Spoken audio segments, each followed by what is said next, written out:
시사정치 팟캐스트의 안티에이징. 듣다 보면 혼이 정상화되는 방송. 오늘도 뉴스와 썸 타는 새 남녀의 수상한 정비소 오픈합니다. 예, 저는 시사정비소의 꿀잼 김광진입니다. 명품 보이스 장부경입니다. 하트 유발자 정주식입니다. 저희가 오늘은 긴 인트로를 하면 안 될 것 같아요. 네. 빨리 놀고 있네.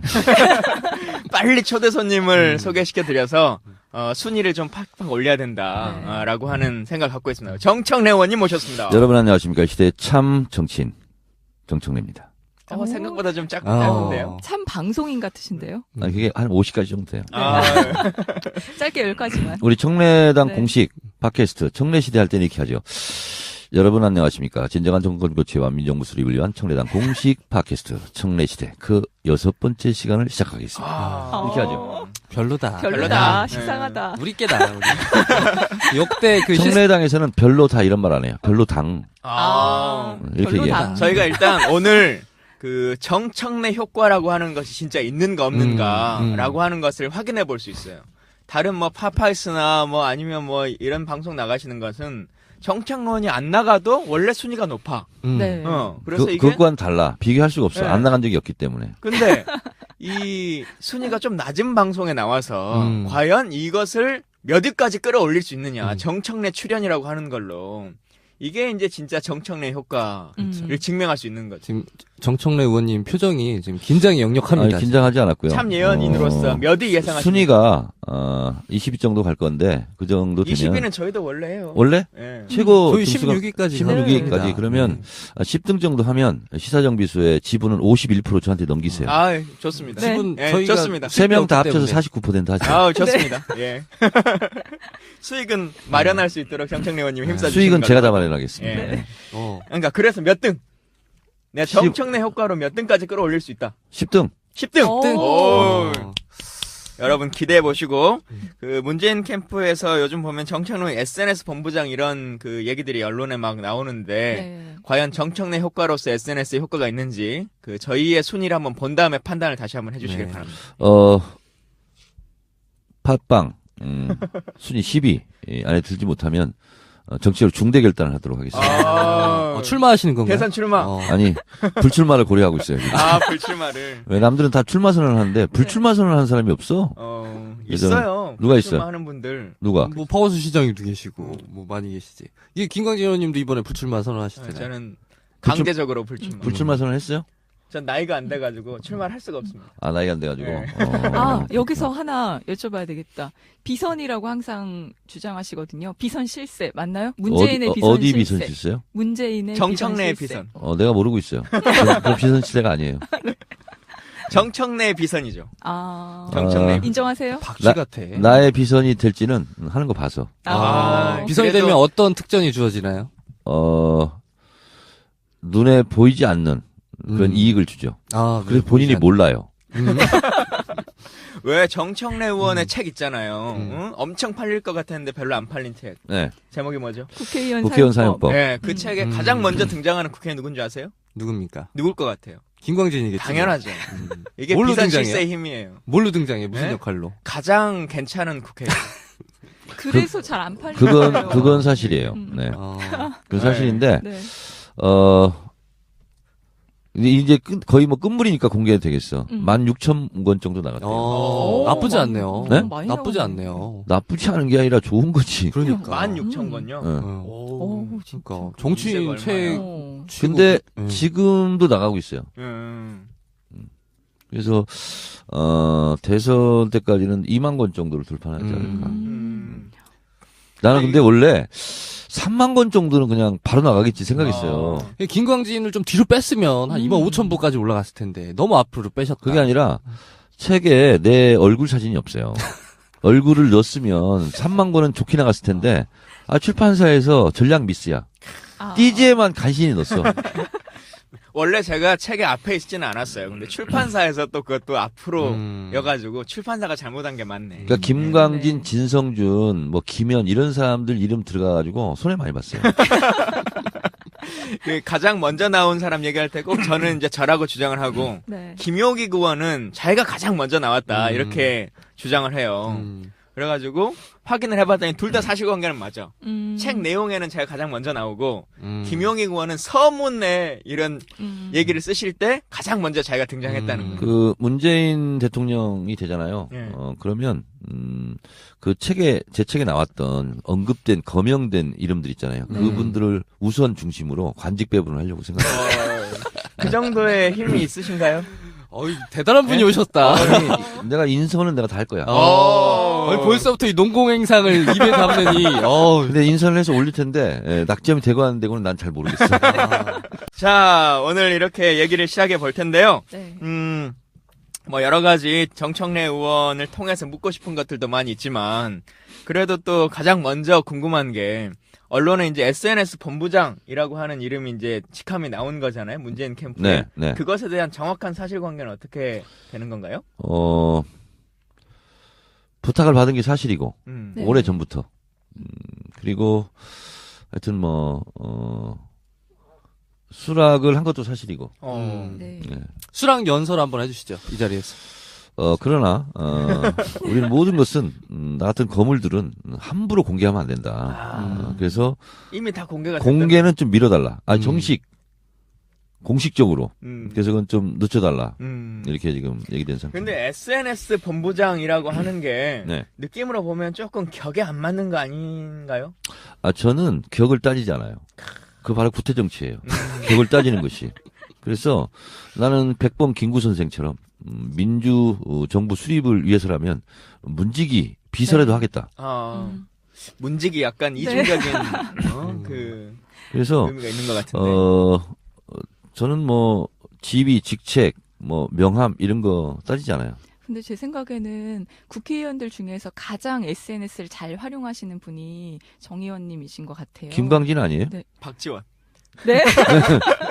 그분은 가장 잘 활용해. 박지원. 가장 많이 하는 사람이고 저는 적합한 것 같아요. 그럼 뭐 어떻게 본인만의 뭐 독특한 방식이 아니 내가 국회의원 사용법 네. 대통령 선거 이기는 법 네. 여기 그 부분에 그렇게 써놨어요. 당에서 나를 임명하지 않아도 나는 이미 내가 스스로 임명하겠다. 네. 정권 교체를 위한 더불어민주당 대선 후보 선거대책위원회 SNS 특별 위원장으로 내가 나를 임명한다 하고 이미 임명해놨어요 내가. 그래서 그게 뭐야? 대선 후보가 임명을 하든 안 하든 관계없어. 내가 이미 더불어민주당 SNS 본부장이야. 그러니까 뭐 나를 임명을 하든 말든 관계없어요. 예. 그리고 나는 지금 SNS 본부장을 임명하든 말든 이미 청래당을 만들었잖아. 이게 뭐냐면 SNS 하려고 그러는 거예요.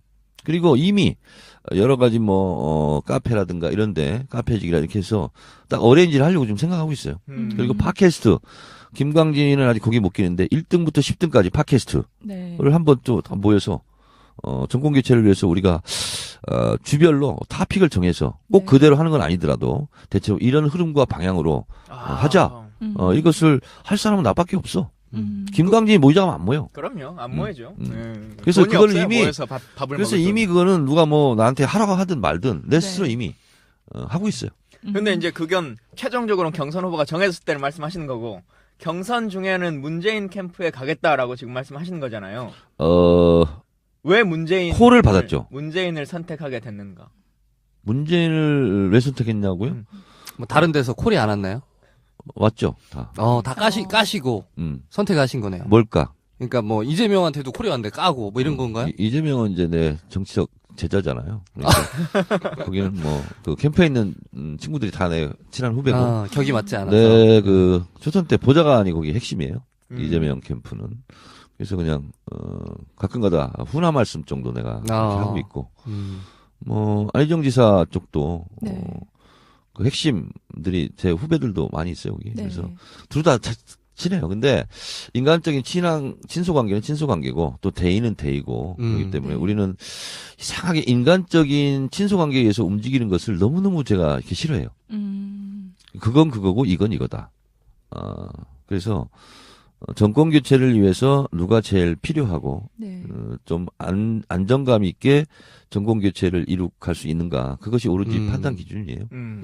그래서 자, 저는 문재인 대표가 문재인 대표가 뭐 완벽한 신이라서 그렇게 생각하지는 않아요. 문재인 대표도 부족함이 많이 있고 답답함도 있고 고구마 먹듯이 좀 이렇게 목이 메이는 것도 많이 있잖아요. 근데 이 세상에 완벽한 신 같은 존재가 어디 있겠습니까? 네.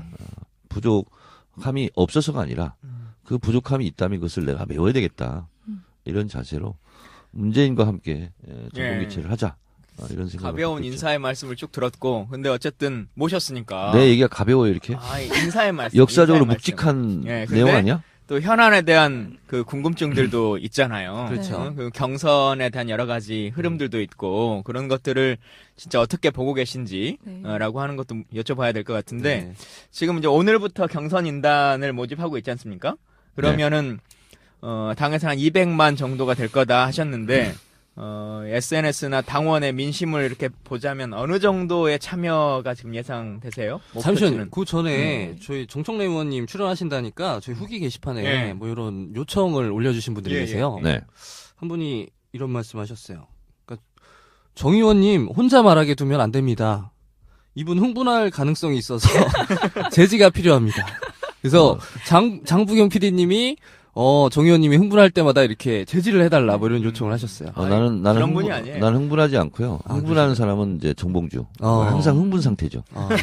그래서 저는 흥분하지 않아요. 이분이 좀 걱정이 되셨나봐. 그래서 네. 의원님이 좀 심박수를 좀 유지해 가시면서 네. 방송을 진행해달라. 아이, 이런 그런 분이 아닙니다. 네. 왜냐면 내 앞에 이게 지금 새누리당 지지하는 사람 없잖아요.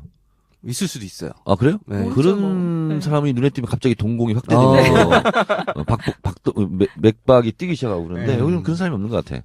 네. 맥박의 확대를 위해서 올려놓고야겠네. 네. 이건 그냥 소품입니다. 의미 부여하시면 안 됩니다. 저희가 좀 너무 딱딱한 것 같아서. 닭을 스튜디오에 보니까 생각나요. 좀 닭치고 탄핵. 이렇게 모셨어요. 치고 탄핵. 심박수 지금 좀 조절 잘 하시죠? 자, 갑자기 그래서 올라가고 있어요. 경선에 이제 선거인단 모집이 들어갔는데 네. 이 부분에 대해서 국민들이나 방송 듣는 분들이 좀 어떤 생각들을 가지셔야 될지 네. 한 말씀 해주시죠. 대한민국 유권자 수가 4,100만이 좀 넘습니다. 근데 경선에 200만 명이 참여해서 50%가 투표하면 경선에 실제로 참여한 전체 유권자 비율은 2%밖에 안 됩니다. 네. 그래서 전체 유권자를 대상으로 한 여론조사와 더불어민주당 경선은 유권자 분포가 다른 거다. 이게 움직일 수 없는 현실이고요. 그리고 이 선거인단에 참여하는 사람들은 대부분 뭐 역선택이다. 지금 벌써 이제 난리가 났어요. 네. 뭐 네. 박사모에서 움직인다, 일베에서 움직인다 하는데 뭐 일부 그럴 수는 있겠죠. 그러나 대세를 좌우할 수 있는 그런 것은 아니다. 이렇게 보고 더불어민주당을 열렬히 지지하거나 정권 교체에 대한 열망이 뜨거운 분들이 주로 참여를 하게 될 겁니다. 그래서 전체 무슨 리얼미터라든가 뭐 어디 엠브레인이라 이런 데에서 전체 여론조사를 해서 발표되는 것과는 좀 다른 양상을 보일 것이다. 이제 이것이 이제 첫 번째 기준입니다. 네. 말 끊어야 되나요? 네, 스스로 말 아닙니다. 끊겠습니다. 네. 그럼 완전 국민 경선제 자체는 네. 뭐 동의를 하셨던 거예요? 네? 완전 국민 경선제 자체는 동의를 하시고 당원의 권리가 네. 너무 축소되는 거 아니냐. 아니, 워낙 정 의원님이 네. 당론에 잘 배치되는 주장을 많이 하셔가지고. 그렇지 네. 않습니다. 당로 당에서 시키면 대한민국은 법치국가이고 모든 음. 법의 으뜸은 헌법입니다. 헌법을 네. 다 지켜야 되는 거죠. 당의 헌법이 당헌입니다. 당헌의 정신은 공직은 국민에게, 당직은 당원에게 이 원칙이 있습니다. 이것은 대한민국 헌법 1조 2항의 정신입니다. 대한민국의 주권은 국민에게 있고 모든 권력은 국민으로부터 나온다 네. 하는 것처럼 민주당의 당의 헌법은 대통령 후보를 뽑을 때는 국민에게 물어봐야 된다. 그리고 당대표를 뽑을 때는 당원에게 물어봐야 된다. 이게 정신이거든요. 네. 그래서 이것을 지켜야 됩니다. 그래서 대통령 후보는 공직을 뽑는, 후보를 뽑는 거기 때문에 완전 국민 경선으로 가는 게 맞고요. 그 다음에 당대표를 뽑을 때는 국민 참여 경선, 네. 국민이 참여하는 거예요. 베이스는 당원이 기본이고. 그렇기 때문에 당의 헌법 취지에 아주 100% 적합한 것입니다. 다만 그러면 지금까지 돈 냈던 당원들은 뭐냐? 네. 우리는 뭐냐? 그래서 그것도 제가 아이디어를 냈어요. 그러면 선거인단 신청 과정을 생략해 주자. 권리당원들은. 그래서 그 권리당원들을 우대하자. 네. 그래서 한 20만 명 정도 되는 12월 31일자 6개월 당비를 납부한 권리당원들은 오늘부터 시행되는 선거인단 신청을 하지 않아도 네. 이미 포함되어 있습니다. 근데 이것이 어떻게 보면 혜택이라면 혜택일 수 있죠. 네. 네, 예언가로 통하시잖아요. 불리시잖아요. 네. 결선 투표는 그럼 어떻게 보세요? 누가 올라갈 것이며 어떻게 결과가 나올 거라고 생각을 하시는지. 자, 그 네. 질문을 이렇게 제가 답변해 볼게요. 제가 말씀드린 대로 더불어민주당이 100명이 투표한다. 200만이 신청하고 100만이 네. 투표한다면 전체 유권자의 2%입니다. 음. 그 2%는 열성 지지자들 중심이고 네. 역선택이 물론 있기는 하겠지만 그다지 뭐 대세를 결정할 게 아니다. 그러면 더불어민주당 열렬 지지 계층에서의 후보별 지지도는 어떻게 되는가? 지난주 네. 월요일자 한겨레 신문 여론조사를 보면 그냥 누구 몇 프로 이것만 보면 안 돼요. 네. 그래서 로 데이터를 봐야 되거든요. 로라는 뜻은 ROW가 아니라 RAW. 로우 데이터. 보면 문재인 61.5, 안희정 17.3. 그리고 같은 시기에 중앙일보 여론조사를 보면 문재인 69, 안희정 11 이렇게 나옵니다. 그러니까 지금 안희정 상승세다 어쩌다 네. 하는 것은 그것은 종편에서 띄우기를 한 것이고 네. 보수층과 충청도가 일부 들어온 거거든요. 근데 그분들이 경선 선거인단에 들어올 가능성은 저는 그리 많지 않다 이렇게 봅니다. 그렇다면 네. 문재인 후보의 50% 이상의 득표가 예상되고 있죠. 근데 어제 MBN 보도로 우리 분위기가 엄청 네. 진지해졌어. 원래 정청래 의원님 모시면은 화기애애할 것 같은 막 활기참이 기대됐는데 제가 오면 진성준 의원님 스타일이 되고 있어요. 네. 두 가지 모습이 보이죠. 제가 보면 환한 얼굴이 있고 화난 얼굴이 있고 두 가지 형태를 띠고 오늘 있습니다. 약간 애매한 그 중간 정도 되시는 것 네, 같아요. 왜냐하면 지금 정권 교체라는 그 무거운 화두를 오. 앞서두고 너무 우리가 장난스럽게 할 수는 없잖아요. 예. 김광진은 그렇게 해도 나처럼 무게 있는 중진 반열은 그렇게 하면 안 되죠. 아이, 뭐, 그 중진이라 그러니까 남들은 3선, 4선 하신 줄 알아요. 재선 의원밖에 네. 못 해보셨어요. 아, 재선 다른 의원. 연예인들 이렇게 보면 저보고 사선 국회의원이냐고. 네. 근데 재선밖에 안 했다 그러면 놀래 막. 진짜 저도 가끔 헷갈릴 때가 있어요. 한 7, 8선 하신 것 같아요. 항상 뵐 때마다. 빨리 말씀하세요. 네. 오늘 왜 밥값을 못 하고 있습니까? 응? 쫄아서 아니, 저는 지금 우리 사실 편집장이. 요거 좀 여쭤보고 싶었어요. 대예언가시잖아요. 네. 네. 저는 요걸 좀 검증을 해보고 싶었어. 아 근데 예언가로서 뭐 잘 맞히는 게 뭐 있습니까? 다 맞췄어, 지금까지. 응? 일단 반기문 낙마 시점 이런 거 맞추셨죠? 맞췄죠. 그건 정확하게 맞췄죠. 여론조사가 15% 이하로 떨어지는 순간, 중간 포기할 거다. 네. 근데 중간 포기한 불출마 선언한 날, 세계일보 여론조사가 발표된 날이에요. 13.1. 그거 보고 딱 사퇴한 거예요. 그리고, 이게 사퇴할까 말까 13.1인데, 근데 정청래가 예언했지. 그 예언을 빨리 그냥 지켜주는 게 좋아. 그러면서 사퇴를 한 거죠.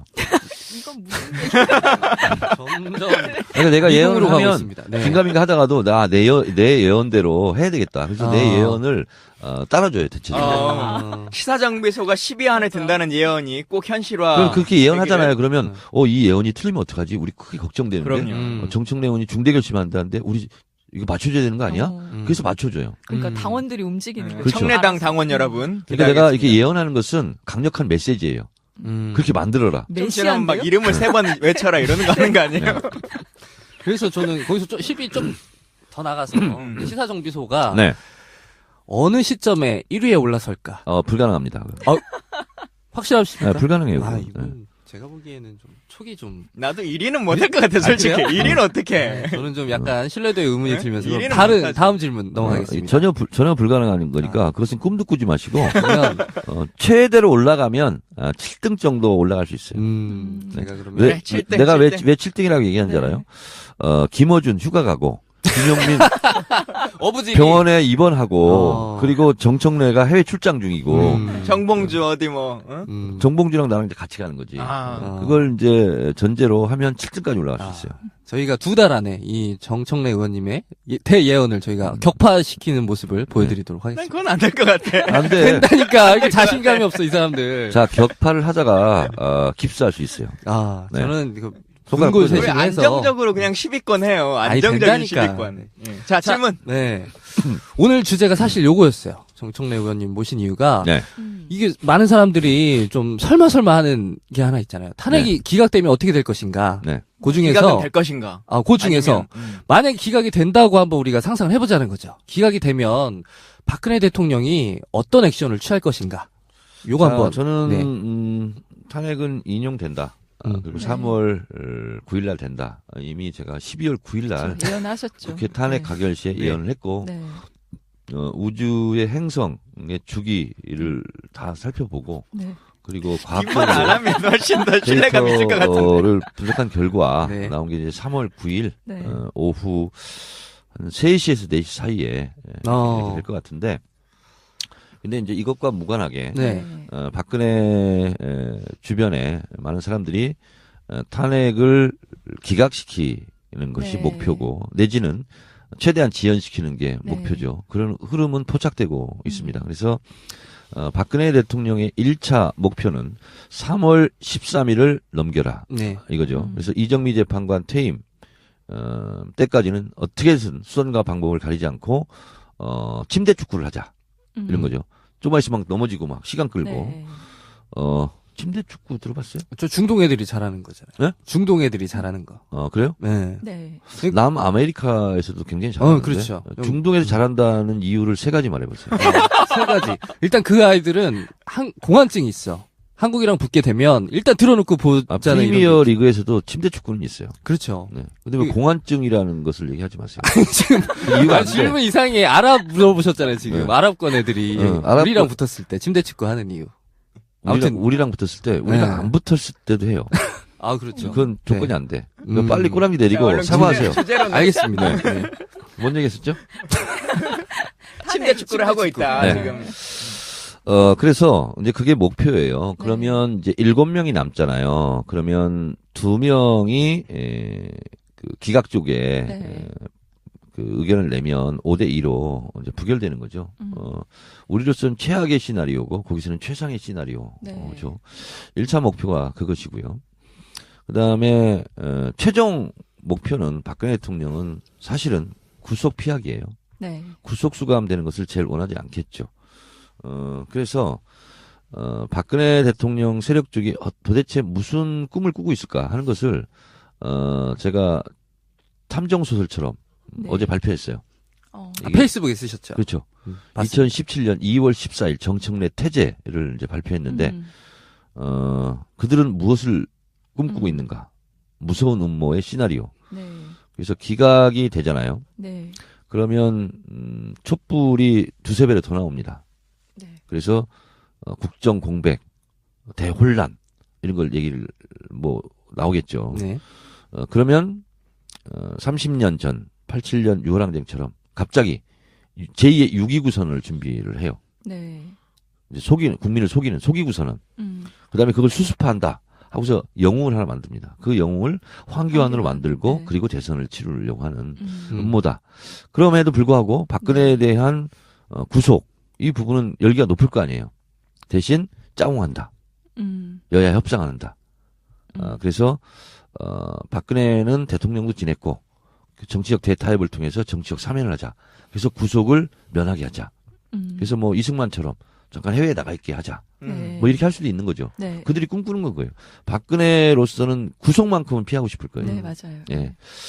그래서 그러한 포석으로 헌재 결과에 승복하자. 그리고 4+4 여야 협의체를 구성하자. 네. 그리고 헌재가 어떤 결과가 나와도 승복한다는 서명을 미리 하자 문서로. 네. 이게 지금 정우택 네. 네. 자유당 원내대표의 주장이지 않습니까? 네. 근데 2달 전 상황을 가면 탄핵이 인용되지 않는다라는 생각을 안 했잖아요. 네. 예. 그럼 그때 우리 당 추미애 대표가 새누리당이나 국민의당 대표한테 헌재에 승복하자, 지금 사인하자라고 주장을 했어야 되는 사안이에요. 근데 지금 거꾸로 정우택 원내대표가 헌재 승복하자, 네. 그리고 미리 사인해놓자 하는 것은 탄핵 기각에 대한 공작을 하겠다는 건지, 네. 아니면 탄핵이 기각될 거라는 정보를 입수했든지, 네. 아니면 인용된 것을 물리치고 탄핵을 기각시키겠다는 의지의 표현인지 그거잖아요, 상식적으로. 네. 그래서 이 부분을 경계를 늦추면 안 되겠다. 연탄가스는 작은 네. 틈새를 파고들거든. 네. 그래서 이런 연탄가스 같은 작은 방심도 우리가 허용해서는 안 된다. 저는 어제 그 김정남 독살이 터졌잖아요, 사건이. 이건 역시 이 흐름에서 의심해 볼 수 있는 사건 아닌가요? 어떻게 보셨어요? 그걸 어떻게 의심해요? 나름 정보위원 출신으로서. 남북한 공작이라고 할 수도 있지 않을까요? 김정은이 도왔다 박근혜를. 뭐 음. 상상의 범위는 네. 리미트 네. 무한대입니다. 그래서 어떤 상상도 할 수 있고요. 네. 상상하는 것만으로 처벌받지 않습니다. 네. 그리고 그렇게 상상하셨다고 해서 저한테 지금 꾸지람을 안 받고 있잖아요. 저는 헌법을 존중하기 때문에 네. 사상과 양심의 자유를 저는 보장을 하지만 네. 지금 어제도 저한테 이제 질문이 많았어요. 네, 김정남 그쵸.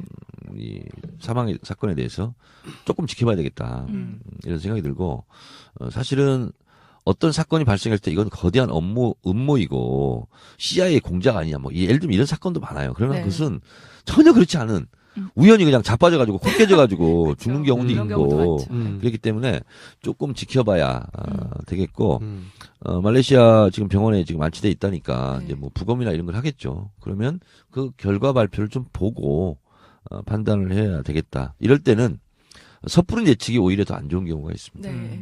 그 의원님도 정보위를 해보셨지만 우리가 정보위 해보면 국정원이 그렇게 안 걸리고 잘 작업을 할 만큼의 능력이 그렇게 높지 않아. 무능하다는 거죠?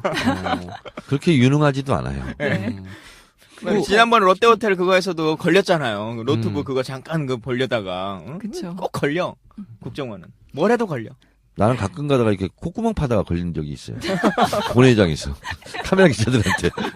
그건 좀 치졸하다. 프라이버시인데 좀 지켜줘야지. 의원이 코 팔 수도 있는 거지. 그러니까. 근데 실제로 코는 파지는 않았어. 근데 가려워가지고 긁는 거거든. 근데 그것을 코 팠다고. 기사가 났어요?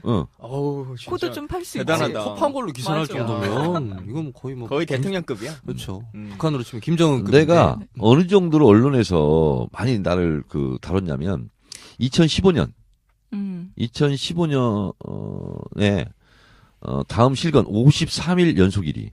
오. 뭐 하셨어요 뭐 그때? 때문에요? 그때 이완구 총리 성완종 리스트 처음으로 네. 국회 대정부진할 때 첫 탄으로 나갔잖아. 어. 그날부터 53일간 하루도 쉬지 않고. 요거 팩트 체크 좀 해봐야겠습니다. 해봐야 될 것 이건 좀 같아요. 무리인 것 맞고요. 같아요. 네. 그 중간에 어떤 일가 있었냐면 배용준 결혼 소식을 발표했어요. 네. 근데 1등을 못했어. 나 정청래에 때문에 밀려서 2등. 오. 배용준 뭐 박수진인가 2등으로 갔고요. 그래서 인터넷 신문이 그날 하루 여러 개 가는데 헐 정청래 배용준마저 누르다니. 오.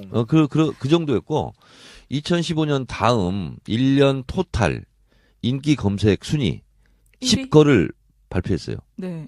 몇 위 하셨나요? 탑10.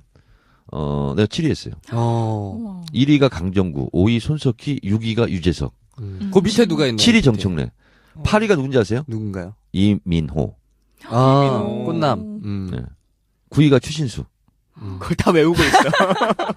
액자로 집에 이렇게 걸어놓으신 거 아니에요? 날마다 보는 거 아니야? 내가 7위였는데, 이렇게. 근데 19대 국회 1년 360일 4년 동안 네. 하루도 쉬지 않고 계산을 했어요. 내가 의정보고서 컷오프 되기 전에 했는데 매일 67건씩 보도됐더구만.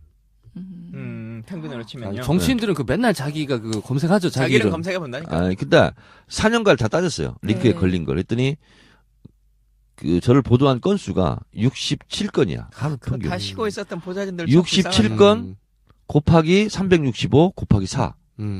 계산해 보세요. 몇 건인지.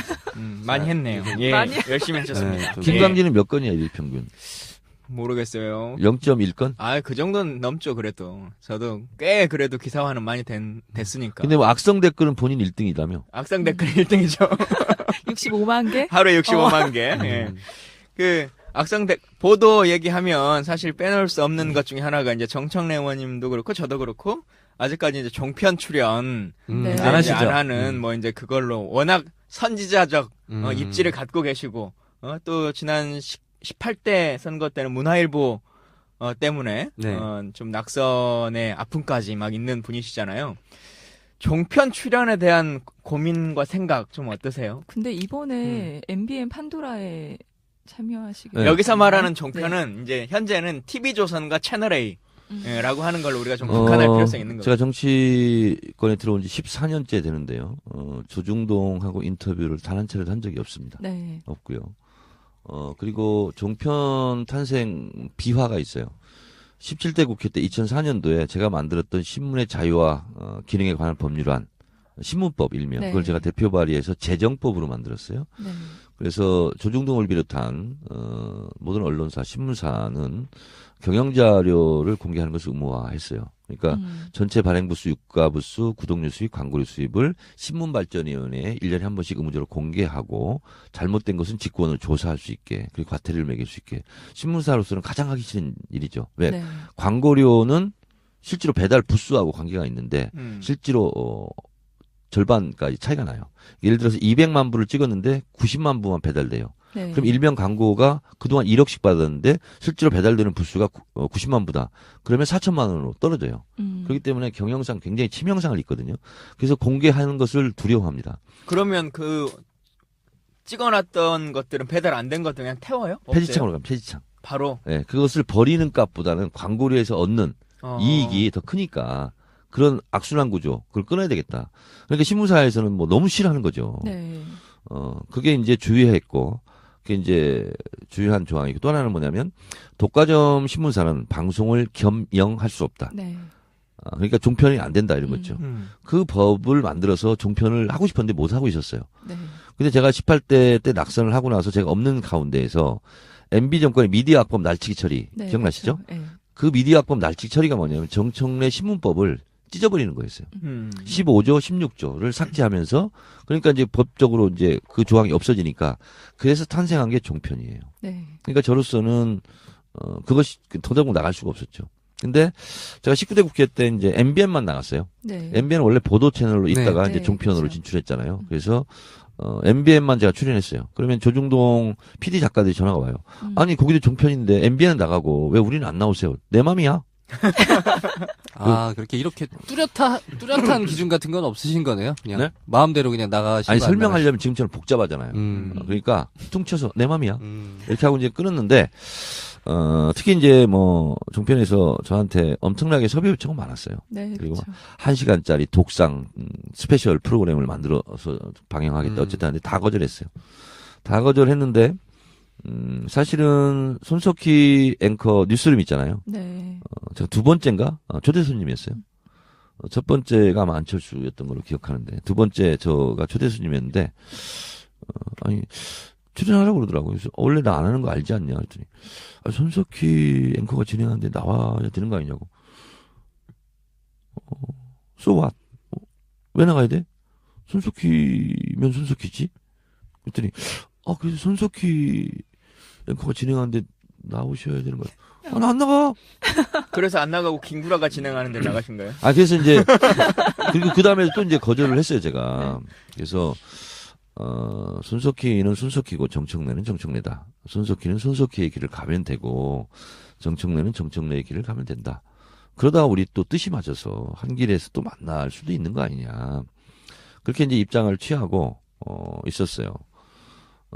그러다가 태블릿 PC 보도 JTBC 그걸 딱 보면서 종편 탄생에는 부정적인 의견이 제가 확고했지만 그렇다 할지라도 이 태블릿 PC 보도는 역사적 세기적 보도다.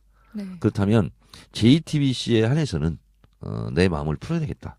그리고 그날 바로 종편 출연하지 않지만 JTBC에서 섭외 요청이 있으면 출연하겠다. 이렇게 밝혔어요. 근데 섭외 요청이 없더라고. 그러다가 썰전 이제 200회 네. 특집에 나와달라. 그래서 그건 나간다고 그랬어요. 그래서 원래는 유시민 전원책이 안 나오고 저하고 상대 패널 김구라 이렇게 200회는 그걸로 제작하기로 했는데 상대 패널들이 나온다고 했다가 정청래라 그러면 못하겠다. 못하지. 그래서 200회를 놓쳤어요. 시기적으로. 네. 그래서 못 구했어요. 계속. 여러분들이 상상할 수 있는 여권에 좀 난다긴다 한 사람들은 다 이렇게 섭외를 한 걸로 알고 있어요. 근데 다 기피를 했어요. 그래서 결국은 200회에 못 나가고 202회 박형준 전 의원하고 나왔죠. 예. 김광진 그 의원은 그 JTBC도 안 나갈 건가요? 계속? 제 템피스는 나가요. 아, 그런가요? 네, 나가는데 손석희 몰랐네. 바뀐 이후에. 예. 제가 그래서 썰자는 먼저 나갔어요. 근데 그랬나? 예. 나온 적 있어요? 썰자는 한번 나간 적이 있어요. 근데 왜 내 기억이 없지? 짧게 나갔어요. 이준석하고. 음. 근데 가장 최근에도 페이스북에 막 질문하셨거든요. 내가 TV조선에서 이런 제안이 왔는데 나갈 거냐 말 거냐라고 하는 이제 막 고민의 지점들이 있으셨던 걸로 기억하는데 네. 그때 이제 어떤 일로 만나가지고 밥 먹다가 전 나가시면 개파원에서 탈퇴하겠다 내가 했었는데 그 뒤에 좀 생각해 보니까 그러고 나서는 이제 바로 또 그 다음 날인가 안 나가겠다고 이제 선언하셨어요. 제 말과 아무 상관 없겠지만 네. 그러면서 진짜 아무 상관 없었어요. 네, 그러면서 속으로는 생각했어. 그냥 정청래원이 나가면 그 핑계로 묻어서 나도 좀 먹고 살 텐데 이제는 나는 다시 또 나간다고 하기도 좀 사람 이상해졌다. 나가시지. 그거는 이렇게 된 겁니다. TV조선에서 진짜 요청이 세게 들어왔고 그리고 진짜 삼고처리를 했어요. 그리고 왜 나냐 그랬더니 그동안 조선일보와 각을 세워 선명하게 싸운 사람이 정청래 의원이기 때문에 네. 오히려 TV조선에서는 좋다. 그리고 조선일보를 까도 좋다. 편집하지 않겠다. 모든 것을 알아서 100% 프리핸드를 주겠다. 그리고 상대 패널도 내가 원하는 사람을 하겠다. 심지어는 진행자도 나보고 찍어라. 그럼 우리가 섭외하겠다. 그러니까 그런 제안을 할 수가 없어요. 너무나 파격적인 그러네요. 제안이었죠. 돈도 많이 주고. 그리고 그렇죠. 물론 역대급으로 상상할 수 없는 높은 조건이었어요. 얼마요? 그건 밝힐 수가 없죠. 1,000만 원? 네. 근데 저는 이제 마음속으로 이제 계속 거절을 하고 안 나간다 계속 얘기했어요. 근데 이런 사실을 알리기는 해야 되겠더라고. 그래서 이제 페이스북이나 여러 군데 몇 군데 사이트에 올렸어요. 저는 깜짝 놀랐어요. 출연하라 이것이 60% 정도 됐어요. 난 너무 놀랐어요. 세상이 많이 바뀌었구나. 그리고 이제 저한테 쪽지로 막 항의하는 사람도 많았어요. 아니 본인 소신도 좋지만 정권 교체 안 되면 그 소신이 뭐가 중요하냐. 그래서 보수적인 국민들을 향해서 그 통렬하고도 또 이렇게 감동적인 얘기를 전할 수 있는 기회가 됐는데 본인 하나 깨끗한 척 하느라고 흙 안 묻히겠다는 거냐 지금. 네. 당신은 진짜 나쁜 사람이다. 뭐 이런 식으로 엄청 나한테 항의성 많이 왔어요. 근데 그게 좀 힘들었고 그리고 제 주변에 있는 사람들은 다 나가라고 그랬어요. 제가 이렇게 상의를 할 수 있는 김어준, 손혜원, 이동영, 뭐 주진우, 뭐 같이 이렇게 주로 이제 대화를 많이 했던 사람들은 100% 다 나가라는 거야. 네. 그래서 이게 내가 소신도 소신이지만 막 이건 국민이 원하는 거 아니야? 뭐 이렇게 잠깐 생각을 했는데 2번은 아니다. 네. 왜냐하면 내가 TV조선과 채널A를 나갈 수는 있어요. 그러나 지금까지 내가 안 나간다고 하고 지금까지 내가 상대를 안 했었는데 그 방향을 바꾼다면 내가 공세적으로 먼저 앞으로 어떤 조건과 관계없이 내가 어디든 나가겠다. 네. 내가 스스로 결정하고 하는 거야지. 이것은 제안을 받고 피동적 자세로서 판단하는 문제잖아요. 그런 문제는 아니다라고 생각을 했고 또 하나는 이제 3월 달에 제어가 심사가 있잖아요. 예. 괜히 제어가가 되면 내가 그 덤태기를 다 쓸 수가 있겠다. 정청래가 TV 출연하는 바람에 저거 죽는 거 다 살려놨다. 그런 오해의 소지도 있겠더라고. 죽은 거 다 살려놨다. 네. 그 종편의 PD분들도 우리 시사정비서가 살려지는지 아닌지를 한번 판단해 보시고 진짜 시사정비서가 순위권에 딱 들어오면 진짜 상고처를 다시 한번 하시고 네. 안 된다 그러면 허황된 이 이름이니까 빨리 다른 사람으로 섭외하시는 게 그래서 이제 MBN의 판도라라고 네. 그 프로그램을 이제 제가 오케이를 했어요. 그리고 이제 첫 녹화를 했고 네. 목요일 날 밤 11시 썰전하고 같은 시간대에 편성을 너무 했어요. 경쟁적이다. 그래서 저는 이제 수요일쯤으로 하는 게 좋지 않겠냐. 그랬더니 상대는 누가 나옵니까? 상대라니. 저희 그 상대 예. 차명진 전 의원. 이제 사회는 배철수 씨. 배칠수가 아닙니다. 배칠수가 아니고 철수 씨. 네, 네. 그리고 조주희 기자. 그리고 이제 2부에는 박찬종 변호사. 예. 이렇게 출연하는데 굉장히 부담스러워요. 왜냐하면 이게 뭐 그냥 유시민 대 정청래 이렇게 비슷하게 이제 그런 구도로 가버리니까. 그래서 저는 이제 가급적 그거 좀 피해달라. 그랬더니 아니다. 정청래라면 통할 수 있다. 그러면서 거기다 하필이면 이렇게 편성을 해놓은 거예요 지금. 기대되네요. 예. 근데 주변에 다른 낙선 의원들이 많이 종편에 출연을 하고 있잖아요, 지금. 네. 현재. 그게 결과적으로는 좋은 선택이라고 보시는 거예요, 그럼? 좋은 지금, 선택, 네. 나쁜 선택의 가치 판단은 저는 하지 않았고요. 정권 교체에 어쨌든 도움을 준다? 그냥 라고 보세요? 그러려니 하고 있어요 저는. 네. 거기에 뭐 옳다 그르다 판단하지 않아요. 그래서 네. 지금까지 종편은 제가 출연하지 않고 조중동을 상대하지 않았는데 거기 또 나가는 사람은 나가는 사람의 자유가 네. 있는 거고 또 안 나가는 정청래나 김광진은 또 그들의 또 자유가 있는 거고 그냥 그거는 저는 무색무취하게 보고 있어요. 아까 주제로 좀 돌아가서 아까 그 대통령 우리가 주제 파악 못했나요? 좀 너무 많이 갔어요. 아, 이것도 다 중요한 주제예요. 네, 아까 그 이야기하셨던 박근혜를 중심으로 한 일련의 이런 공작들, 뭐 박근혜 구속을 피하기 위한 네. 그 사당 어떤 뭐 탄핵, 그러니까 헌재 승복 제한 뭐 이런 것들을 이런 공세가 이어질 때 그러면 야당 쪽에서 이걸 어떻게 대처를 해야 되는지. 근데 이미 우리 원내대표도 지금 승인하는 거 아니에요? 그러니까요. 그렇지 않고요. 근데 그 전에 그러면 그 움직임 중에 하나로 그 이동읍 전 헌법재판관이 이번에 합류를 했잖아요. 대리인단에. 네. 그거 자체도 하나의 움직임으로 보시는 거예요? 어떻게 그건 보세요? 그렇다기보다도 네. 시간 끌기 작전으로 그리고 이제 헌법재판관을 실질했고 이정미 헌재 소장 권한대행과 같은 시기에 근무를 했기 때문에 뭐 분위기 파악 뭐 이런 네. 차원에서 간 것 같고 그게 큰 변수는 될 것 같지는 않아요. 네.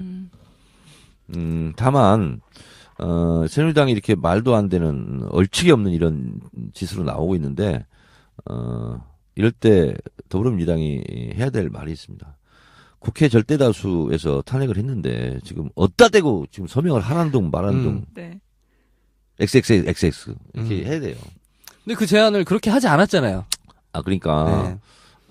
제가 뭐 자당 소속 원내대표를 뭐라고 하기는 좀 그렇긴 한데 그게 또 내가 다 손 써놨어요. 이렇게 말씀하시면 그냥 끝나는 건가요? 네, 다 손을 써놨다. 손을 다 써놨고요. 아, 네. 그래서 오늘 지금 녹음하고 있는 오늘이 수요일이죠. 네. 오늘 오후에 추미애 대표가 파파이스 나와서 입장을 발표할 거예요. 그러면 뭐 많은 분들이 걱정하시는 일은 일어나지 않을 거다. 제가 눈을 부릅뜨고 있는데 걱정하실 일이 있겠습니까? 네. 제가 다 알아서 손 써놓고 있어요. 인비저블 핸드라고. 아니 무슨 질문이 내가 다 알아서 손 써놨다라고 해버리면 이게 방송이 어떻게 돼요? 보이지 안 않는 미치는 곳이 없어요. 결국은 해가지고 파파이스 들어라 이거밖에 안 되는 어. 것 같은데 우리 방송 해가지고 큰일 났네. 다 죽는데. 네. 그 네. 파파이스를 참조해 주세요. 시사정비소를 참조할 필요는 없고 파파이스를 참조해 주세요. 그래 추미애 대표 나쁘다. 그 우리 방송 나오라고 막 우리 서로 얘기하다가 대변인도 했는데. 그러니까 갑자기 나가기는 파파이스 나가시면 이거 안 되는데. 아니 그러니까 대변을 똑바로 했었어야지. 그러니까. 그때 아니, 잘했어야지. 손을 썼다는데? 대변을 잘못했네. 나가시라고? 예. 아니 근데 다른 총선 의원들은 파파이스 나오라면 이게 섭외가 힘들어요. 근데 대표는 너무 쉬워. 나오시죠? 예, 나갈게요. 안 되겠네요. 네. 다시 한번. 역시 이래서 내가 항상 숨어있는 비선만 돼. 실력은 없어. 능력도 없고. 이렇게 살다가 그냥 TV조선 나가야겠다. 근데 김광진 의원이 TV조선 나간다고 해서 뭐 댓글이 몇 개나 달리겠어. 네? 65만 개. 그냥 생업은 되겠죠, 생업은. 뭐 7-8개 달리겠지. 생업은 되겠지. 알아서 나가세요. 뭐. 자, 여튼 박근혜 대통령 상황으로 돌아가야 되는데, 이거 국정이 박근혜 대통령 한 명을 쫓아낸다고 다 되는 건 아니잖아요. 근데, 사실 저는 좀 안타까운 것 중에 하나가 정청래 의원을 모셨지만, 아까 SNS 본부장의 격에 맞냐 이런 질문도 드리긴 네. 했는데, 실제, 국회의원 의정활동으로서의 역할들이나, 상임위원으로서의 역할들이나, 또 안에 간사 활동하시거나 하면, 그거에 대한 여러 가지 고민점들이나 그 역할들이나도 참 많이 보이는데 네. 그 모습들보다는 어쨌든 대중과 직접적으로 다가가는 이제 이런 모습들을 보여주다 보니까 이 표현이 적절하지 않을지 모르겠지만 능력과 역할에 비하면 좀 가벼운 이미지처럼 느껴지는 것들이 참 많은 것 같아요. 근데 실제로 우리 말로는 섀도우 캐비넷 이렇게 얘기하면 안행부 장관도 하실 수 있고 하실 수 있는 만한 여러 가지 예를 들면 국정원장도 충분히 하실 수 있는 그 의원 생활을 같이 경험해 보면 것인데 캠프에서의 보직이나 아니면 또 이런 외부적인 이미지가 좀 안타깝다는 생각이 많이 그러면 들거든요. 의원님이 생각하시는 그 주요 보직이라고 하는 어떤 직책에 제일 어울리실 것 같아요? 뭐 예를 들면 상황실장이라든지 뭐 있잖아요. 전 상황실장, 총괄 상황실장 이런 것도 맞을 것 같고, 예를 들면 지금 이제 송영길 의원이 맡았다고 하는 뭐 그런 자리들도 사실 또 문재인 캠프에 그 있는 다양한 사람들에 대한 인적 네트워크나 또 전체적인 조직이나 이런 것들도 다 꿰고 있는 분이니까 그 큰 흐름을 좀 보실 수 있으면 좋겠다는 생각이 많이 드는데 조금 아쉬워요. 저는 아쉬운 게 하나도 없어요. 보는 사람이 아쉬워요. 왜냐하면 SNS 본부에는요, 실제로 문재인 대표 전체 선대위 인원만큼 배치가 돼요. 그리고 한 120~130명이 SNS 본부에서 움직일 거예요. 그리고 SNS 본부가 어쩌면 중앙 선대위 하고 맞먹을 정도의 메머드급이에요. 그래서 저는 그게 중요하지 않고, 그리고 SNS 본부가 무슨 급수가 어떻게 된다, 뭐 이런 것은 저는 전혀 그건 그렇지 않고 있고. 아니 꼭 SNS 본부만 말하는 게 아니라. 네. 그리고 저는 대선이 끝나면 호련이 또 떠날 거예요. 그리고 그게 떠나고 저는 임명직에 진출하지 않습니다. 예.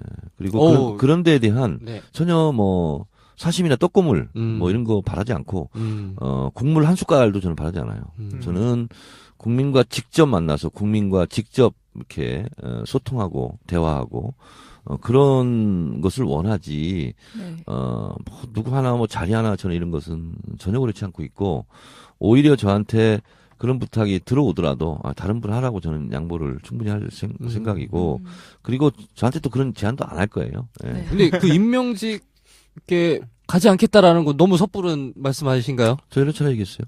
그러신가요? 네. 예를 들면 임명직에 올라가셔도 국민하고 소통할 수 있는 창구들이 저는 있잖아요. 그거 싫어요. 그런 게. 누구한테 임명받아서 뭐 누구 밑에 있다 이런 거 자체를 싫어요. 임명권자가 되고 저는 싶다. 국민 밑에 있고 싶을 뿐이에요. 자, 우리 진짜 주제로 돌아가야 되는데, 그 생방송으로 보고 계신 분들이 진짜 그 탄핵 이후의 상황들, 그러니까 기각될 때는 지금 말씀을 좀 해주셨고, 실제로 탄핵이 이루어지고 나면도 여러 가지 얘기들이 있지만 또 정확하게 좀 내용을 듣고 싶다 하는 분들이 있거든요. 탄핵이 딱 결정이 됐다. 3월 10일 날, 3월 9일 날. 3월 9일 딱 결정이 됐다. 그러면 그 뒤에 뭐 정치권이야 선거 국면으로 이렇게 쭉쭉 돌아가겠지만 국민들이나 또 이런 다른 사람들은 어떻게 지금 대응해야 될 것이고 흐름이 어떻게 이루어질 것이냐. 간단하게 말씀드리면 이런 거예요. 3월 9일 날 되면 5월 8일 이전에 대선을 치러야 됩니다. 60일 이내에. 그러면 5월 8일이 월요일이거든요. 근데 보통 대선이 수요일쯤에 있어요. 그러면 5월 3일이거든요. 근데 5월 3일은 석가모니 탄신일이에요. 그러니까 수요일날이니까 못해요. 그럼 그 전주 일요일이, 수요일이 4월 26일이거든요. 저는 4월 26일이 대선일일 가능성이 높다. 3월 9일 날 되고, 그렇게 생각하고 있고요. 그러면 각 당에서는 어쨌든 경선 후보를 뽑아야 될 것이고, 그러면 우리 당의 경우는 대선 선거일 5주 전에 결선까지 하게 돼 있거든요. 근데 한 주가 대선일이 당겨지면 딱 4주 남는 거거든요. 근데 이것은 더불어민주당뿐만 아니라 다른 당도 마찬가지다. 그래서 실제로 경선 기간 30일, 그리고 선거운동 기간 30일. 그래서 그 물리적인 시간의 조건은 다 똑같아요. 근데 그만큼 미리 준비하고 있는 게 중요하죠. 그래서 지금 일각에서 흐름은 대선보다 탄핵 먼저, 이 주장은 맞는 말입니다. 그러나 정권 교체를 준비해야 되는 제1야당의 입장으로서는 대선 먼저 탄핵이니까 경선에 대해서 아무런 준비도 하지 않고 있어야 된다. 이건 아니거든요. 이건 또 무책임한 거거든요. 그래서 결국은 정권 교체라는 것이 얼마나 힘듭니까? 정권은 스스로 물러가지 않거든요. 그리고 악당들이 든 총과 칼을 스스로 내려놓을 리가 있겠습니까? 우리가 뺏어야 되잖아요. 그러려면 한 손으로 싸워서는 안 되고, 양손으로 싸워야 되고, 양발로 싸워야 되고, 머리도 싸워야 되고, 온몸으로 피 튀기면서 싸울 수밖에 없는 거거든요. 그런 관점에서 우리 국민들께서는 피곤하고 지치고 하더라도 나라의 주인은 국민이잖아요. 나라를 국민이 지켜야죠. 주인이 지키고.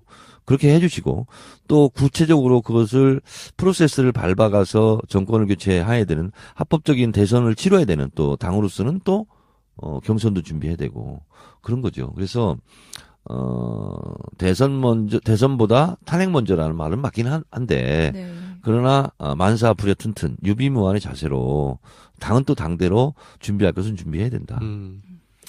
그런 이야기인 것 같아요. 그러니까 경선 준비를 하지 마라 뭐 이런 게 아니라 뭐 조금 더 탄핵에 좀 정치권이 조금 더 힘을 집중해주라. 보태줬으면 집중했으면 예. 좋겠다. 네. 뭐 이런 의견이신 것 같아요. 그렇게 해서 이제 좋은 나라를 만들어야 되는데 뭐 제조 산하라고 하기도 하고 새로운 대한민국이라고 하기도 하지 않습니까? 근데 진짜 보시기에 국회의원 생활이나 이렇게 보셨을 때 이 나라에서 이런 것들은 진짜 탁탁탁 좀 바꿔야 된다라고 하는 것들은 어떤 거 있을까요? 그 말씀은 좀 이따 드리고, 지금 한국 현대사에서, 굉장히 중요한 순간들이 있었어요. 저는 그 중요한 순간에 탑5 안에 드는 지금 시기다. 예를 들면, 1910년 일제 치하, 한일 합방, 뭐, 강제 침탈, 이게 있었고, 해방이 있었고, 전쟁이 있었고, 그렇잖아요? 네. 그리고 5.18이 있었고, 6월 항쟁이 있었고, 네. 이렇게 쭉 있잖아요. 근데 지금 이번 2017년 대선은 그런 한국 현대사 100년 동안 5번째 손가락 안에 들 네. 그런 세계적인 사건의 시기이다. 저는 이렇게 생각하는데 그 이유는 국민의 정치적 진출과 시민혁명 시기와 맞닿아서 치르는 대선이기 때문에 그렇습니다. 87년 6월 항쟁 때는 사실상 실패했어요. 정권을 획득하는데. 그로부터 30년 만에 온 절호의 역사적 기회입니다. 그래서 이 기운, 이 힘대로, 진정한 정권 교체를 하고 민주정부를 수립한다면 이 기세대로 그동안 한국 현대사 100년 동안 정권을 창출한 이후로, 이렇게 좋은 조건은 없었거든요. 그래서 이번 기회에 첫 술에 배부르지는 않겠지만 어쨌든 그동안 대한민국 한국 현대사에서 적폐라고 그리고 척결 대상이라고 했던 것에 대한 척결에 대한 청산에 대한 시도를 정권 네. 측에 해야 된다. 그래서 노무현 대통령 참여정부 시절에도 했지만 미진했어요. 그래서 친일파 척결에 대한 사후 조치 그들을 다시 단죄하고 뭐 척결하고 죽이고 이런 문제가 아니고 민족 정기를 세우기 위해서 실제로 예를 들면 민족문제연구소에 발행했던 친일 인명사전을 합법화, 공식화, 해서, 뭐, 국립, 뭐, 도서관에, 뭐, 정식으로, 네. 뭐, 갖다 놓게 한다거나, 예를 들면, 이러한, 정신적인 민족 정기를 바로 세우는 일을 해야 되겠고, 또 하나는, 박정희 때, 우리 사회에 지금 만연해 있는 유신, 망령, 네. 이런 것도 걷어내는 작업을 해야 된다. 그런 거고 이명박 박근혜 세력이 실제로 대한민국 한국 현대사 민주주의를 되돌렸던 것은 제자리로 돌려놓고 그리고 거기에 부역했던 사람들은 처벌해야 된다. 저는 이렇게 생각하거든요. 그래서 이명박 정권 때 여러 가지 의혹들이 있습니다. 뭐 네. 자원외교 부분도 있고 4대강 부분도 있고 그런 부분들도 다시 재조사해서 책임자들을 처벌하고 감옥에 보낼 사람들은 보내야 된다. 이것을 하라고 지금 국민들이 촛불을 들은 거다. 네. 그래서 촛불 국민들은 대청소를 지금 원하고 있거든요. 대연정을 원하는 게 아닙니다. 네. 그래서 뭐 누구는 대연정을 주장하고 있지만 저는 동의하지 않습니다. 네. 그럼 지금 의원님 보시기에 그 대청소를 가장 잘 해낼 적임자가 문재인 후보다 이렇게 판단하신 건가요? 저는 캐릭터상 확실하게 할 사람은 이재명이라고 다들 얘기하지 않습니까? 네. 근데 그것은 정권을 잡고 난 이후의 얘기잖아요. 그런 캐릭터보다 더 중요한 게 정권 교체에 대한 가능성 뭐 이런 거지 않습니까? 그래서 이재명 시장이 그런 부분을 시원하게 잘 할 것으로 예상이 된다면 저는 문재인으로 정권 교체한 이후에 네. 이재명 시장이 같이 대동단결해서 어떤 일정한 역할을 맡아서 네. 뭐 하는 것도 방법이다. 그래서 꼭 이재명 시장이 뭐라고 얘기했냐면 내가 대통령을 원하는 게 아니라 대통령의 권한을 원한다. 이렇게 얘기했잖아요. 저는 맞는 관점이라고 봐요. 그래서 내가 대통령이 아니면 나는 안 할래. 이게 아니잖아요. 지금 네. 이재명 시장도. 그래서 문재인 후보가 대통령이 되면 이재명 시장이 얘기했던 대로 대통령의 권한이 있잖아요. 그 영역 안에서 팀을 갖고 그런 일을 같이 할 수 네. 있다. 저는 이렇게 보고 있죠. 네, 시간이 다 돼가긴 하는데 댓글에 시간이 다 보니까 탄핵 기각 이후의 사태에 대해서 더 듣고 싶다 이런 의견들이 있어요. 그러니까 네. 저희가 좀 멀리 돌아오긴 했는데 그 기각 시 벌어질 일들에 대해서 아까 뭐 촛불이 일어날 것이다.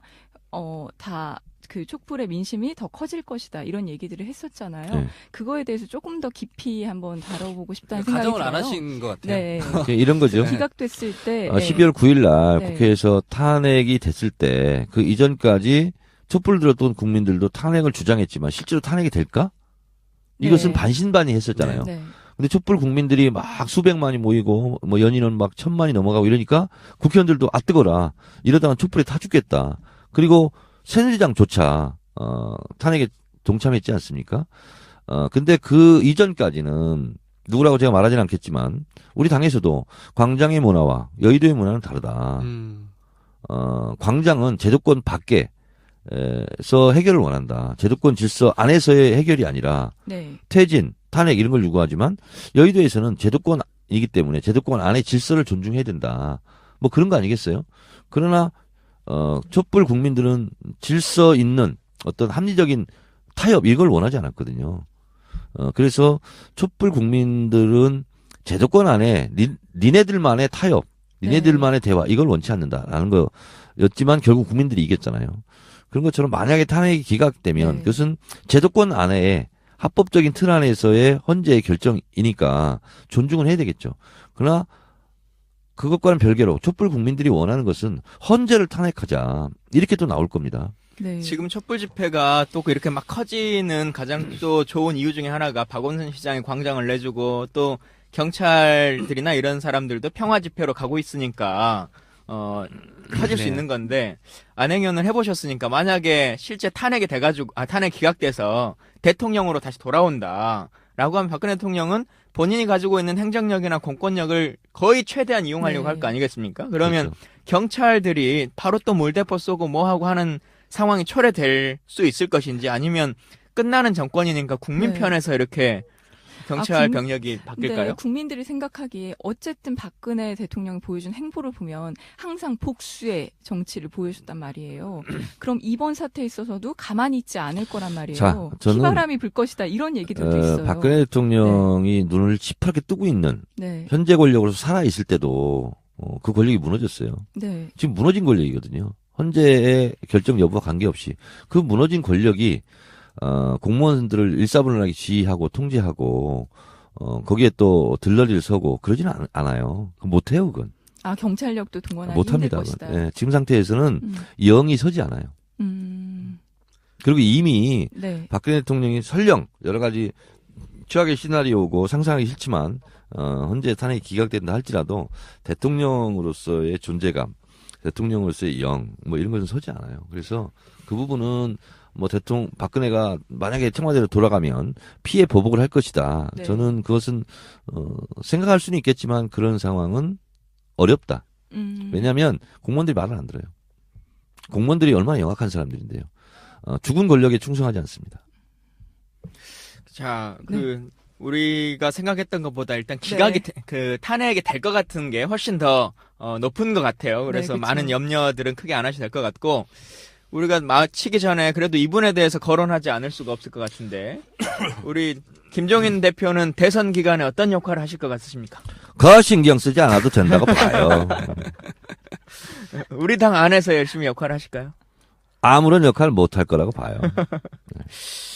과연? 일고의 가치도 없다. 음. 네. 이렇게 오늘 말씀하시고. 아침에도 네. 또 모여서 식사하시고 막 이렇게 독일을 나는 무슨 큰 연수 가신 줄 알았는데 몇 박 며칠 가면서도 막 독일 가기 전에 사람들 만나야 된다고 사람 모아서 밥을 드시더라고요. 근데 문재인 대표 입장에서 탈당 안 하고 당에 있다면 그래도 뭐 명분상 선대위원장이나 뭐 이런 걸로 맡길 수 있지 않겠습니까? 네버 전혀 그런 가능성 없습니다. 진짜 그렇습니까? 네. 또 아, 보이지 않는 손 움직이신 거예요? 제가 다 손 썼어요. 네. 아, 그래서 아, 그래서? 그분이 자꾸 그 안지사 근처에 이렇게 기웃거리시는 건가요? 하여튼 추호 씨께서 누구를 돕는다 그러면 그 사람은 폭망할 거예요. 그냥 이분에 대해 언급 자체를 하기 싫으신 거 아니에요? 아니 그러니까 언급할 가치가 없어요. 가치가 없어요. 예, 예. 실제로 그래요. 당내에서 입지가 그 뭔 힘이 정도인가요 있어요? 지금? 뭔 힘 있어요. 음, 아니 그 양반하고 밥 먹는 국회의원은 있을 수 있는데 그게 so what? 그래서 뭐 어떡하라고. 뭐 대중들이 2명이라도 움직여요? 3명이라도 움직여요. 아무 의미 없어요. 근데 아까 일단 문재인 캠프에 합류하시고 문재인 주자에 대해서 평을 대략 하셨는데 아까 얼핏 나오는 그 이재명 지사에 대한 평, 또 안희정 지사에 대한 평, 이재명 이게, 시장. 예, 톤이 좀 다른 것 같아요. 저는 네. 이런 거예요. 객관적으로 말씀드려서 안희정 지사에 대해서 굉장히 좋게 생각했어요. 네. 네. 근데 사드 그다음에 이재용 삼성 부회장 네. 명장 기각에 대한 입장 거기까지는 후보로 나온 사람이기 때문에 자기의 표 전략상 저럴 수 있겠다 이렇게 생각을 했어요. 근데 대연정을 들고 나온 순간 이건 아니다. 네. 내가 이것마저 침묵한다면 난 진짜 그냥 안희정 지사하고 인간적으로 잘 지내기 위해서 정의로운 손을 들지 않는 거다 이렇게 판단했어요. 네. 저는 이상하게 그래서 제가 손해도 많이 보는데 이것은 불의한 거야. 근데 내가 침묵한다면 내가 아니지. 이런 생각이 드는 순간 저를 못 견뎌요. 그래서 말을 해야 돼요. 왜냐하면 대연정은 다시 말해서 대연정의 대상은 국민의당이나 정의당이 아니거든. 그건 소연정이거든. 네. 대연정을 하겠다는 것은 새누리당과 손잡겠다는 거거든요. 손을 잡는 것은 어떻게 잡느냐. 정확하게 한다면 대연정의 의미는 뭐냐면 새누리당에게 총리 지명권을 주겠다는 거예요. 네. 네. 그리고 장관 몇 자리 나누겠다는 거예요. 자유당. 그러면 뭐하러 대선하냐고요. 뭐하러 이렇게 치열하게 지지자들이 우리 당원들이 국민들이 촛불 들고 새누리당 막 부역세력 척결하라고 하고 박근혜 물러가라고 왜 그걸 해야 되냐고. 이거는 촛불 국민에 대한 정확한 배신이다. 저는 그렇기 때문에 이걸 내가 뻔히 알고 있는데 네. 그냥 난 대연정을 얘기했는데 협치를 하려고 한 거다. 그러면 대연정이라는 말을 쓴 것은 잘못된 거다. 네. 처리하고 사과를 해야 이 사람이 말을 잘못 썼구나. 대연정이라는 뜻을 몰랐네. 네. 좀 무지했네. 그리고 좀 동정심이라도 들지. 네. 그게 아니고 대연정이라는 것은 협치하자는 거다. 그럼 안희정 나는 남자이지만 여자이다. 이거하고 똑같은 거예요. 그 말이 되는 소리를 해야지. 근데 안 지사 입장은 네. 그러니까 그 뒷단의 협치 부분만 이야기한 거고 협치의 전제가 되는 그 권력 분점에 대해서 이야기를 하지 않은 것이 문제다. 뭐 이렇게 말씀하시죠. 아니 대연정이라는 말을 하면 협치고 합치든 뭐 협동이든 단결이든 다 그 하위 개념이에요. 대연정은 새누리당하고 연립정부를 구성하겠다. 연정은 연립정부예요.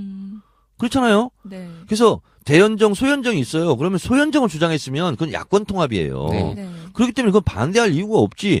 저도 지금 소연정을 주장하고 있는 그 정신하고 맥락이 같아요. 네. 야권 통합을 하자. 그리고 국민의당과 정의당은 같이 해야 될 동지적 입장이다. 근데 박지원 대표 왜 자꾸 바른정당 김무성하고 손잡을다는 둥 어떤다는 둥 그러냐. 그렇게 하지 마시라. 네. 그럼 박지원도 죽는 길이다. 아니 김무성 등등하고 손잡고 정권을 잡는 것은 정권 교체가 아니라 정권 연장이다. 그리고 이명박 박근혜 세력이 부역 세력에게 면죄부를 주는 거다. 그 길로 가지 마라. 우리랑 같이 합치자. 이게 내 주장이에요. 네. 그러다 고소도 당했지만. 근데 안희정 지사가 지금 주장하는 것은 대연정은 국민의당 정의당이 아니고 새누리당이 새누리당. 예. 자, 저희 방송이 시사 정비소거든요. 네. 그래서 평론하고 평가하는 것도 중요하지만 제안해주고 정비해주는 이제 방송이에요. 네. 그래서 부탁드리고 싶은 게 지금 이제 저희 당에 있는 3명의 후보 네. 그리고 안철수 후보, 뭐 황교안까지 5명에게 그 현재의 문제점들에 대해서 좀 정비를 해주신다면 네. 이름을 부르세요. 네. 문재인. 문재인 대표는 지금 정권 교체의 가능성이 높아진 촛불 시민혁명이 기해서 가장 가능성이 높은 분입니다. 그래서 저는 개인적인 바람은 너무 몸살이지 않으셨으면 좋겠어요. 그리고 분명히 깃발을 들어야 그 깃발을 보고 지지자들이 찾아가잖아요. 네. 가끔 가다가 깃발이 안 보일 때가 있어요. 네, 그래서 부자 몸조심 하는 것이 맞을 수도 있지만 가끔 가다가는 좀 이렇게 사이다 같은 그런 청량감 있는 그런 행보도 좀 해주십사. 예. 네. 자, 그래야 두 번째. 그래야 전통적 지지자도 또 외연확장도 될 수 있는 거거든요. 그래서 좀 비교적 좀 안정적인 행보. 구체적으로 예를 들자면 이거 하나는 좀 해봐라. 어? 구체적으로 이거 하나는 좀 깃발을 들어봐라 이런 거. 나는 한국 현대사의 적폐 청산을 위한 민주정부를 구성하겠습니다. 예를 들면 이런 말 좋잖아요. 자, 두 번째 안희정. 대연정이라는 말을 한 것에 대해서 즉각 처리해줬으면 좋겠어요. 그리고 사과해줬으면 좋겠어요. 그것이 촛불 든 국민에 대한 예의라고 생각합니다. 저는 하나 또 궁금한 게, 근데 안 지사가 어쨌든 지금 그 문재인 전 대표와 그 경선을 치러야 되잖아요. 그러니까 네. 중도 보수층, 뭐 부동층을 잡겠다라는 전략으로 대연정을 내세운 건데 그 전략이 잘못됐다고 보시는 거예요? 저는 네. 짜야 될 전략이 있고 네. 짜지 말아야 될 전략이 있어요. 그러니까 금도 선을 넘으면 안 된다는 거죠. 제가 우리 가족 우리 집사람과 아들 3명 있어요. 근데 내가 옆집 그 외연을 확장한다고 해서 그 집에 가서 살 수는 없잖아요. 그렇잖아요. 네. 그런 거하고 똑같은 거예요. 자, 대선은 전쟁과도 같은 겁니다. 그러면 서로 이쪽 저쪽 강을 사이에 두고 돌팔매질한 것이 그 어원이 리버에서 따온 라이벌이거든요. 네. 근데 이거는 같은 당에서 경쟁하는 라이벌의 개념을 떠나서 에너미의 개념이에요. 근데 그쪽 사령관하고 지금 전쟁 중인데 병사들은 열심히 지금 돌격아프를 하고 있는데 그 지지자의 수장이란 사람이 그 지지자의 뜻과 다르게 나는 저쪽 적군 사령관과 만나서 뭘 논의하고 뭐 이렇게 할래. 그럼 얼마나 배신감이 듭니까? 그럼 정비해서 사과해라. 예. 네. 저는 그건 아닌 것 같아요. 자, 네. 세 번째 이재명. 이재명 시장은 지금처럼 가라. 네. 네. 근데 지금처럼 가면 지지율에 계속 연연하지 마라. 네. 그리고 말씀드렸다시피 경선은요 적극적인 지지층의 선거인단으로 구성된 거기 때문에 안 지사한테 지지 않을 거다. 그래서 지금처럼 원리 원칙대로 이재명답게 가라. 거기서 잠깐 네. 말씀드리면 지지 않을 거다라고 말씀하셨는데 그 말씀은 안지사가 이렇게 확장해온 그 지지 세력이 있잖아요. 네. 오른쪽에서 가져온 그 세력들은 경선에 적극적으로 참여하지 않을 거다. 뭐 이런 네, 네. 뜻이신 네, 거죠? 그렇습니다. 네. 근데 발언들이 너무 세다는 그런 얘기들도 있단 말이에요. 저는 센다고 지금 얘기를 하시는데 센 발언 얘기해 보세요. 3개나. 꼭 3개씩 얘기해야 돼. 뭐가 센 거죠? 그거는 종편들이 세다고 하니까 센 거 있나? 쥐를 잡아야 한다. 이렇게 이런 말씀. 생각을 했어요. 근데 센 게 뭐가 있어요? 쥐를 잡아야 한다. 쥐는 이런 잡아야죠 말씀. 그러면. TV조선을 뭐 폐간해야 된다. 저도 그런 얘기 많이 했는데. 자, 네 번째 안철수. 그분은 참 안 됐어요. 위로하고 싶어요. 왜냐면 끝났나요? 본인의 트레이드 마크가 새정치잖아요. 네. 왜 새정치를 주장하지 않죠? 그러니까 새정치를 주장하지 못한 상황이 돼버린 거죠. 그렇기 때문에 비전이 없는 겁니다. 그러니까 처음부터 새정치에 대해서는 본인이 몰랐어요. 그러니까 안철수 현상에 대해서 안철수는 몰랐다는 거 아닙니까? 네. 그 현상의 본질을. 자, 새정치는 이런 거죠. 하늘 아래 새로운 것은 없습니다. 네. 그러면 새정치라고 내놓을 게 없어요. 그럼 보색 대비처럼 새정치에 반대되는 구정치를 나는 깨겠다. 그럼 그게 새정치잖아요. 대한민국 현대사 100년 중에서 구정치가 뭡니까? 반공 이데올로기. 그렇잖아요. 반통일 의식. 거기에 얹어진 것이 지역감정. 그렇잖아요. 거기에 얹어진 게 뭐예요? 부정부패. 거기에 얹혀진 것이 무차별적인 종북 사냥. 이런 거잖아요. 네. 이런 걸 깨야 되는 거예요. 근데 그걸 깨겠다는 말을 한 번도 한 적이 없어요. 아니, 한 번도 안 한 적도 없다. 이것은 사실이 다를 수 있어. 그런 얘기를 하는 것을 저는 들어본 적이 없다고 생각해요. 예. 너무 고소고발을 많이 나가셨어요, 지금. 그러면 이것을 깨는 것이, 구정치를 깨는 것이 새정치잖아요. 지역 감정을 깨기 위해서 나는 뭘 하겠다. 들은 적 있습니까? 종북사냥 이거 잘못된 거다. 한 적 있습니까? 반공이데올로기, 반통일 의식, 반공교육 이런 거 잘못됐다. 한 적 있습니까? 그리고 친일파 이거 척결해야 된다. 이런 얘기 한 적이 저는 들은 적이 없어요. 그렇기 때문에 새정치가 뉴 팔로틱스가 아니라 버드 팔로틱스처럼 그냥 새가 돼버린 거야. 그래서 안타까워요. 근데 지금의 전략도 뭐냐면 결국은 자기가 대통령이 되려고 한 사람들은 정체성을 분명히 하는 게 맞고 그 상태에서 좀 화장도 하고 또 외연도 확장하고 이렇게 되는 거잖아요. 근데 보수층은 황교안한테 뺏기고 네. 진보층은 이재명한테 뺏기고 본인이 설 자리가 없어졌어요. 그래서 이미 늦었다. 자, 말씀하신 5번째 황교안. 김칫국은 좀 안 마시는 게 좋겠다. 출마할 것 같으세요? 15% 넘어가고 20% 육박하면 본인의 의지와 상관없이 해롱해롱 할 거예요. 네. 자, 마지막으로 1시간 저희랑 같이 해보시니까 시사정비소를 좀 정비해 주신다면. 시사정비소는 확 뜯어 고쳐야 돼요. 세 사람 다 출연하지 마세요. 다 전면 교체해 주세요. 네, 대청소해 주세요. 하시는 방송에 저희를 하나씩 좀 끼워 주세요. 다 그냥. 응? 자, 저희가 나중에 한 6개월 정도 지나고 나면 정치 알바나 이런 것들을 확 뜯어 고쳐서 우리 방송에 정치원을 가끔 한번 모실 수 있는 네. 그런 기회를 드리도록 네. 하겠습니다. 여러분들이 많이 좀 들어주시면 좋겠고 또 긴 시간 함께 해주셨는데 우리 청취자분들께 마지막 마무리 말씀 한번 해주시죠. 이런 얘기가 있습니다. 식민지 시절의 민족 해방의 길은 참 멀고도 험난하다. 세 가지 특징을 얘기합니다. 장기성, 간구성, 복잡성. 옛날에 독립운동을 했던 항일 무장투쟁을 했던 분들이 항상 가졌던 생각입니다. 참 이거 언제까지 해야 되지? 장기성. 참 여러 가지 국제정세나 여러 가지 뭐 국내 정세가 복잡하네. 그래서 자꾸 변절자도 나오고 배신도 나와. 이게 참 간구해야 되겠네. 이런 얘기를 합니다. 정권은 스스로 올라가지 않습니다. 악당들이 들었던 총칼은 스스로 내려놓지 않습니다. 우리가 뺏어야 됩니다. 그 과정 속에서 70년 동안 대나무밭 내 뿌리처럼 우리나라 곳곳에 뿌리 내리고 있는 그 뿌리를 다 걷어내는 것이 쉬운 일이 아닙니다. 지치고 피곤하고 괴로워도 웃으면서 오랫동안 끝까지 함께 가자. 예. 진정한 정권 교체와 민주정부 수립에 깃발 들고. 예. 닭에게 한마디 하세요. 어, 멀리서 보고 있어 닭에게. 닭의 모가지를 비틀어도 새벽은 온다. 예. 비틀어볼까요? 저희 어쨌든 처음으로 라이브 방송 이렇게 같이 해보면서 했었는데 정창을 모시고 두 분은 뭐 소감 한 말씀 해주죠. 마무리 인사로. 먼저 장 PD님. 유머와 진지함을 같이 겸비하신 우리 의원님과 함께해서 재밌었는데 저를 한 시간 보면 더, 다 네. 저에게 빠질 수밖에 없어요.